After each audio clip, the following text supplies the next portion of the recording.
C'est un château du XVIIIe siècle qui s'illumine pour les fêtes de Noël. Depuis 6 ans, David Liagre s'évertue à décorer, embellir, éclairer les pièces de sa demeure. Cette année, le thème est Noël glacial. Tout le rez-de-chaussée se pare de sapins, de guirlandes, de magie. Je commence au mois d'octobre à peu près.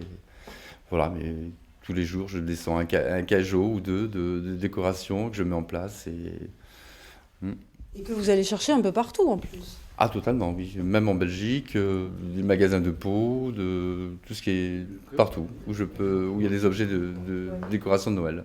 Il n'y a qu'en Italie où on peut faire ce genre de choses. Ouais. C'est typiquement baroque, 17e, c'est merveilleux ça.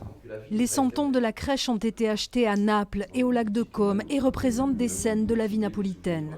Tout est mis en place pour émerveiller les yeux des petits et grands qui viendront visiter le château de Gardère. La meilleure récompense, c'est surtout les enfants.